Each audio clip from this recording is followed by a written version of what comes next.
Senhor, nosso Deus e nosso Pai. É maravilhoso saber que o Senhor se faz presente em nosso meio. Como é bom sentir a Tua presença, Deus. Tua palavra diz que onde tem dois ou mais reunidos em Teu nome, ali o Senhor está, e nós podemos sentir a Tua presença. Nessa hora, nesse momento importante do culto, que é onde nós vamos ouvir agora a Tua palavra, o Senhor falar conosco. Que o Senhor não somente use a vida da Cláudia. Coloque as Tuas palavras, Senhor, na boca dele. A igreja viva, a igreja viva que sente a presença do Senhor, a igreja viva que reúne a presença de Deus se manifesta, a igreja viva e verdadeira onde o Espírito Santo tem. Amém. Obrigado, irmão. Vamos orar. Amém. Chega um pedido aqui antes de pregar, vamos orar? Douglas Henrique pedido de oração que ele está hospitalizado. Feche seus olhos, que você está em Deus. Nós oramos mais uma vez, levamos a nossa voz até Ti, e esse pedido que acabou de chegar aqui, Deus, há uma necessidade. O Senhor está aqui e o Senhor também está ali vendo, Douglas. Visita agora, meu filho, visita agora, Pai. Eu sei que o Senhor já tem um propósito, eu sei que o futuro já está todo estabelecido e determinado. Nós, a Tua igreja, cremos, sopra sobre ele agora e ministra-lhe o Teu milagre sobre a vida dele. A Tua igreja clama e crê que boas novas chegarão aos nossos ouvidos, porque o Senhor é o Deus do impossível e pode fazer muito mais do que nós podemos pedir, do que nós sabemos pedir, ou do que nós podemos imaginar. E nós declaramos agora sobre a vida dele o Teu milagre em nome de Jesus. Amém? Amados, é muito bom, né? Atos capítulo 2, abri a Bíblia junto comigo. Glória a Deus. Aleluia. Não fecha a sua Bíblia depois que terminar de ler, não. Você vai acompanhar comigo. Atos capítulo 2, o verso 42 até o 47, só para fechar aí a parte final do capítulo 2 de Atos. Estou vendo algumas pessoas procurando, eu vou esperar. Glória a Deus. Sentiu a presença do Senhor aqui nessa noite, diga amém. Amém. Eita. E quem ainda quer continuar sentindo a presença do Senhor, diga glória a Deus. Glória a Deus. Então nós vamos continuar, porque nós estamos na presença dele, né, Genildo? Ele está aqui. Glória a Deus. Verso 46. Diariamente, perseveravam unânimes no templo, partiam pão de casa em casa e tomavam as suas refeições. Falando para que eu me preparasse, porque talvez o pregador da noite não ia conseguir, né, não ia dar conta. E aí eu falei, ele não concluiu a frase, eu falei, pronto.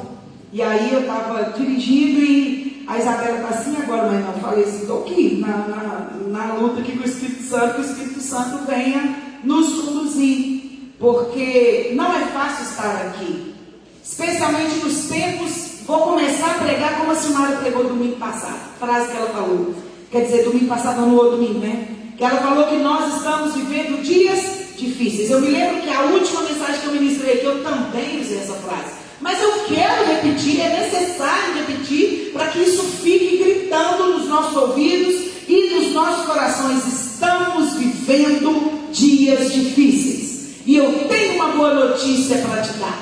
Os dias vão piorar. Não vai melhorar. O negócio vai ficar mais estreito do que está. Porque tem que se cumprir a palavra. Vai cumprir a palavra que os dias são maus. E vai ter que cumprir na vida da igreja. Mas há uma outra notícia que eu quero te dar. Aquele que perseverar até o fim, esse será salvo. É só essa condicionante. E eu falava para o Espírito Santo, o que é que eu vou pregar, Senhor? E aí, de repente, quando chegando lá perto do Jubão, começa a arder no meu coração uma mensagem, uma frase, veio à minha mente assim do nada.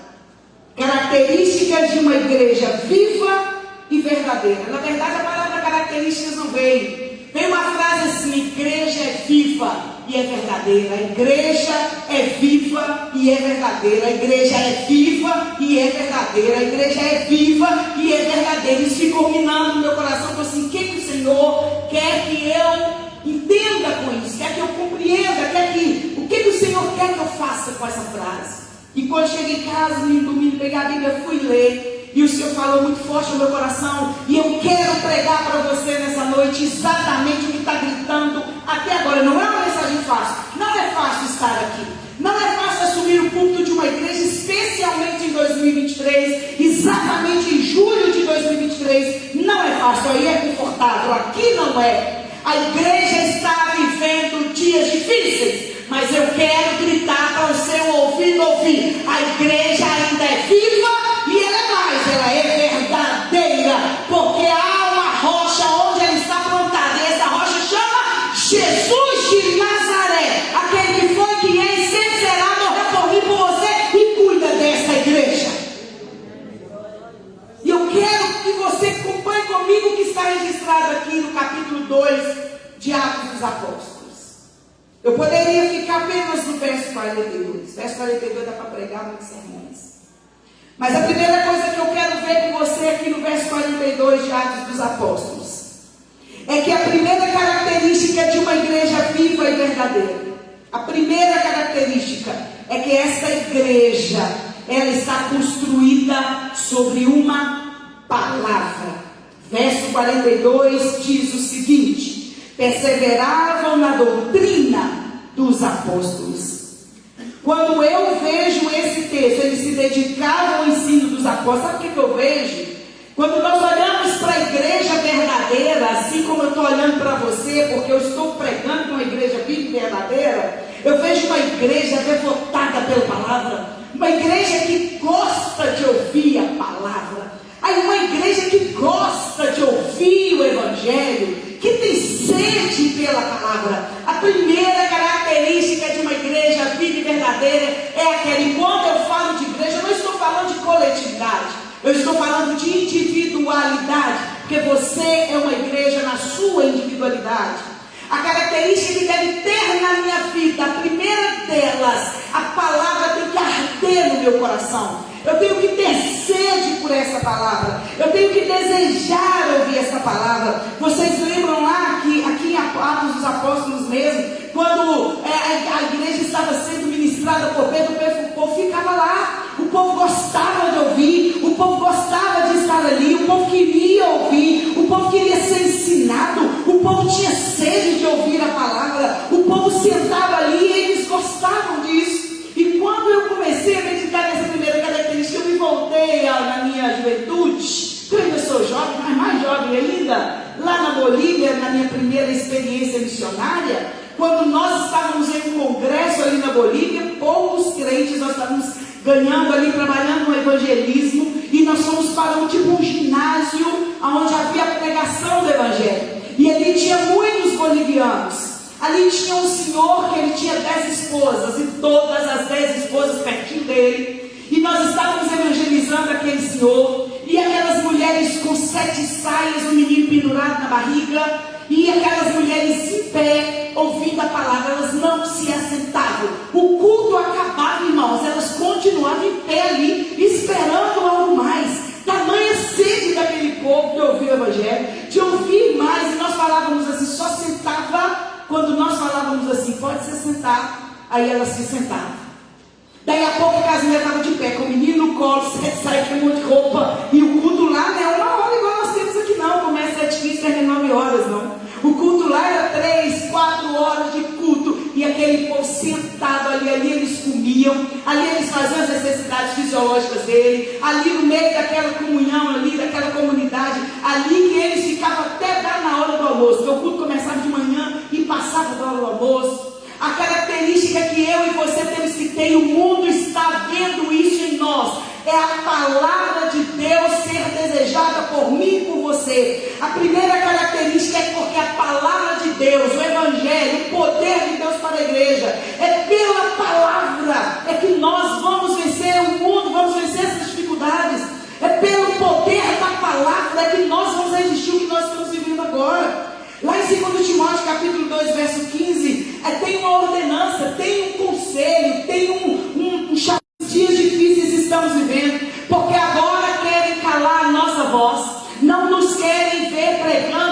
palavra. Eu ouvi recentemente alguém dizer assim: precisamos ouvir mais do Evangelho. Desde que eu me entendo por gente, eu aceitei Jesus com os meus 9 anos de idade, a pregar o Evangelho ser verdade. Isso acontece.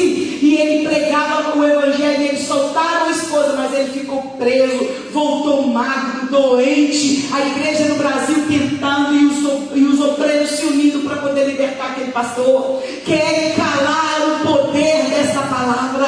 Sabe por que não querem que a gente continue pregando essa palavra? Porque ela é a verdade. É ela que fala, é ela que transforma a vida do homem e da humanidade. Essa palavra é o poder de Deus, e eles querem interferir nisso. Pregar aqui é um desafio. Eu disse assim: será que nós vamos continuar pregando? Porque agora nós temos assim: mas você está falando sobre idolatria. Tem gente que é idólatra dentro da igreja. Não é o pregador que está falando de idolatria, é a Bíblia que condena a idolatria. A Bíblia condena, o Evangelho condena o pecado e resgata o pecador. Jesus lá na cruz fez isso. A palavra me diz que Ele morreu na cruz, Ele nos redimiu de todo pecado, Ele nos alcançou. E o que é o pecado? Temos que matar o pecado em nós, temos que mortificar, não é buscar a santidade do Senhor, mas isso é através da palavra. E querem calar a igreja, irmãos. Mas por quê? Porque a marca da igreja é isso aqui, é Bíblia, é Evangelho. E a igreja estava reunida ali, o início da igreja, ela foi consolidada sobre uma rocha. E sabe por que nós não vamos nos calar? Sabe por que nós não podemos nos calar? Alguém me parou no meu gabinete e disse assim: você vai assinar essa lei? Você tem coragem de assinar uma tal lei? E ela ainda está guardada? Está ainda, mas vai vir. E aí, em que nós iremos obedecer à pressão do mundo, à pressão do patrão, à pressão de toda a força política? A pressão do mundo eu vou me arriscar. Porque essa palavra que eu ouvi, você vai se arriscar a obedecer a palavra. Querem nos fazer, sabe, matar a palavra que há em nós. Não estamos mais podendo pregar a verdade. Não estamos mais podendo pregar contra o Evangelho, mas não tem jeito de ser diferente. Porque a igreja verdadeira, ela prega é a verdade. Ela prega é a palavra, porque essa palavra transforma a vida do homem. Quantos aqui tiveram sua vida transformada por essa palavra? Deixa eu ver sua mão levantada. Quantos aqui tiveram sua vida transformada? A maioria aqui teve a sua vida transformada, porque essa palavra transforma. Quem mentia, quando começa a ver, meditar e ler essa palavra, diz: não mente mais. Ou se mente, vai ser um deslize, vai ser um acidente, e aí vem o quebrantamento através da palavra. Aquele que adulterava não vai adulterar mais, porque a palavra começa a transformar. Aquele homem que tinha uma vida, sabe, de tristeza para sua esposa, aqui nessa igreja, a igreja viva, é lugar de receber os doentes, é lugar de receber as pessoas problemáticas, porque esta palavra é poder transformador. Ela transforma a vida de qualquer homem. E não vamos nos calar, não vamos parar de pregar esta palavra. Quando nós olhamos para a Bíblia novamente, nós encontramos em Mateus capítulo 24, verso 35, o que está escrito lá, você sabe? O céu e a terra vai passar, passarão, mas as minhas palavras, não adianta, ninguém não vai fazer a palavra de Deus passar enquanto essa igreja estiver aqui na terra. A igreja do Senhor, aquela que foi resgatada, comprada, estabelecida, essa igreja, ninguém vai calar.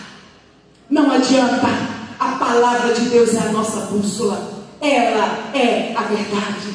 E nós estamos vivendo tempos perigosos, estamos sendo condenados pelo que estamos ministrando nos cultos das igrejas, estamos sendo condenados pelo que nós falamos com os nossos alunos na sala de aula. A Bíblia está sendo proibida, está sendo retirada. Tem aparelhos celulares que para você ter uma Bíblia nele, você tem que pagar o aplicativo para ter. E daí por diante. E assim as coisas vão caminhando. Por que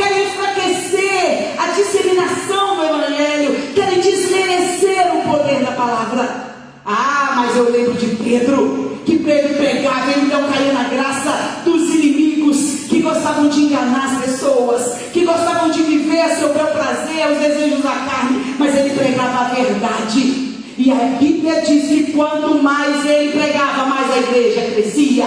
Quanto mais combatia o pecado e quanto mais era perseguido, a igreja crescia. A marca da igreja precisa continuar sendo a Bíblia. A Bíblia não vai mudar por causa de leis. A Bíblia não vai mudar por causa de cultura, hein, irmão? Não esqueça disso. Não perca o seu hábito de ler a palavra. Não perca o seu hábito, sabe, de ouvir, guardar no seu coração e colocar em prática essa palavra. Porque a característica que você tem de se parecer com o Senhor, a primeira dela é através da palavra. Não tem jeito de ser igreja se não tem palavra. Não tem jeito de ser igreja se não viver pela palavra. Não tem jeito de ser igreja se não praticar a palavra. Não tem jeito de ser igreja se não pregar a palavra. Não é igreja se eu não vivo em conformidade com a palavra. A igreja ainda é viva e é verdadeira, querendo os nossos adversários ou não. A palavra de Deus, ela vem desbaratar, pode levantar Satanás, seus demônios e toda a ordem maligna e todo projeto. Nada pode ir contra esta igreja, porque ela está alicerçada sobre a rocha que é Cristo, e as portas do inferno não prevalecem contra ela. Quando eu continuo lendo 42, a igreja, ela continua, ela precisa ser o espelho que reflete a verdade. Ela precisa ser o pão que alimenta. Você já viu, não sei você, se você já passou por alguma situação assim, recentemente eu passei. Você precisa de algo da parte de Deus, e aí você pega a Bíblia e começa a ler, de repente começa a vir um alívio, Sandra, no coração da gente, mas essa palavra que ela é viva. Ela é viva, ela é eficaz, ela é mais penetrante do que espada alguma de 2 gumes no dia. Você quer uma profecia? Pega essa palavra e abre. E se prepare, porque ela vai te confrontar. Porque ela vai te, sabe, ela vai quebrar com aquilo que é necessário ser quebrado, para que nós alcancemos, para que nós cheguemos ao propósito de Deus como igreja. Essa palavra, ela é viva e não tem jeito de ser diferente. Nós temos que ministrar essa palavra, irmãos. Você tem ministrado essa palavra às pessoas que estão ao seu redor. Nós precisamos, as pessoas querem ouvir, eles estão sedentas em ouvir essa palavra, irmão. As pessoas estão sedentas na sala de aula a ouvir essa palavra. As pessoas estão sedentas no seu trabalho. As pessoas estão sedentas na rua. Toda vez que tem uma reunião pedagógica, sempre um levanta e fala assim: quem vai trazer uma palavra, quem vai orar? As pessoas precisam, elas estão sedentas, elas estão famintas, elas estão perdidas. E o que nós como igreja temos a oferecer? Nós temos a oferecer essa palavra, que Ele é o caminho, que Ele é a verdade, que Ele é a vida, e que ninguém vem ao Pai senão por Ele. Essa palavra jamais vai passar. E eu convido você a mais do que nunca pregar essa palavra, a anunciar esta verdade. A característica que eu vejo aqui no capítulo 2 de Atos 2, verso 42, é que a igreja, por que eles ficam conhecidos conosco, irmãos? Porque a igreja, essa congregação de santos aqui, é um lugar acolhedor. Aqui é um ambiente acolhedor. Quando você chega aqui, você é acolhido. Aí você pode falar assim: mas não são todos, mas um, outro, 2, 3, 4, cada um fazendo o seu papel. Você não sabe não, mas quando você abraça alguém lá atrás, ora por alguém, você está acolhendo uma pessoa, socorrendo aquela pessoa. Mas você não sabe que o que está aqui na frente, que não abraçou ela, já está abraçando outros, já está adotando outros, e a igreja se movimenta. Sabe por que eles têm raiva de mim, de você como igreja, que Satanás se levanta para se organizar e nos enfraquecer como igreja? Porque esse ambiente é um ambiente atraente. É um ambiente atraente. Quando a coisa está estreita, quando o bicho está pegando, como diz eles chamam a igreja. Porque a igreja é vida. Porque a igreja traz vida. Porque a igreja traz o poder transformador que é o Evangelho, a palavra, a presença de Deus. É necessário. O ambiente, a igreja, é um lugar de comunhão. Quando você lê lá que eles continuavam a se reunir todos os dias tinham prazer, era uma rotina de todos os dias estarem ali, reunidos, unidos, em comunhão. Eles se reuniam no pátio do templo, eles partiam pão em suas casas, eles comiam juntos com o coração alegre e sincero e comiam o que tinha.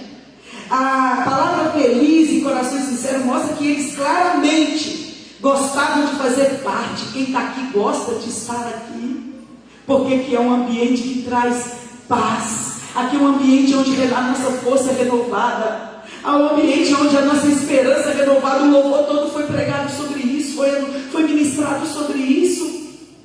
Que aqui a nossa fé restaurada, a Débora ministrou isso aqui. Se o Mário ministrou isso aqui, eu tenho certeza que você foi edificado. Quem foi edificado aqui com o louvor hoje? Eu tenho certeza que você foi edificado. Eu tenho certeza, Ivo, que o seu coração vai sair daqui quentinho, porque eu também fui. Quando começa a cantar assim, que eu fui uma árvore cortada, que é o cheiro das águas, vi Deus, minha vida restaurar. Aí você começa a olhar para dentro de você, Crisângela, e fala: é verdade, Deus restaurou a minha vida. É verdade, irmã Dinaldo, eu não era ninguém, eu era nada, e Deus restaurou a minha vida. É verdade, eu perdi meu pai, eu perdi minha mãe, mas olha onde eu estou conseguindo cantar, eu estou conseguindo louvar, eu estou conseguindo congregar. A igreja é viva, irmão. Quando ela canta, ela gera vida. Quando a igreja ministra, ela gera vida. Quando a igreja se reúne, ela gera vida. A igreja é viva e é maravilhoso estar e pertencer à igreja do Senhor. Glória a Deus. Aleluia. Você é feliz por ser igreja do Senhor? Deixa eu te provocar para eu não pregar sozinho. Ser feliz por ser igreja do Senhor, de uma alegria bem forte. Oh, aleluia. E outra coisa que é gostosa, vocês falam que crente não bebe e que crente come muito. Mas sabe o prazer do comer? É porque nós estamos ali ao redor da mesa. Aí você escuta a gargalhada estridente da Renata. Aí você escuta lá, aí você vê a Débora no cantinho conversando com as irmãs. Aí vem a Lourdinha toda purulenta, serve um trem aqui, acabou, vou repor. É gostoso ser igreja e eles querem tirar isso de nós. Mas nada vai fazer com que a igreja vai parar. Não podem parar a igreja do Senhor, porque aqui nesse ambiente que Ele ordena a vida, é aqui nesse lugar que Ele ordena a bênção, é aqui nesse lugar que você está ouvindo na internet, você que está aqui, tem a sua vida transformada. É aqui que você ouve Deus falar através do ministrante que você tem valor. É aqui que você vê Deus falando através do ministrante que talvez a sua esperança acabou, mas Ele está aqui para renovar. A igreja é necessária. Verdade, Jesus. A igreja é necessária. Ei, irmão, eles falaram, olha só, eles partiam pão, eles demonstraram que era gostoso estar ao redor da mesa. Eles gostavam de discutir, de fazer palestras. As refeições eram comuns, o que um comia, o outro comia. De pessoas machucadas. Aqui não tem ninguém melhor do que o outro. O lindo, deixa eu falar devagar. O lindo de ser igreja, irmão Rodrigo, é que aqui o bom de ser igreja, o maravilhoso de ser igreja é que Deus não é mais imperativo que só senta na frente, porque se ela sentar lá atrás, ela não concentra. Por isso que eu sento aqui, tá? Já fui questionado porque eu só sento aqui, é por isso. Que se eu sentar lá atrás, não presta atenção em nada. E aí tem cada um com o seu estilo de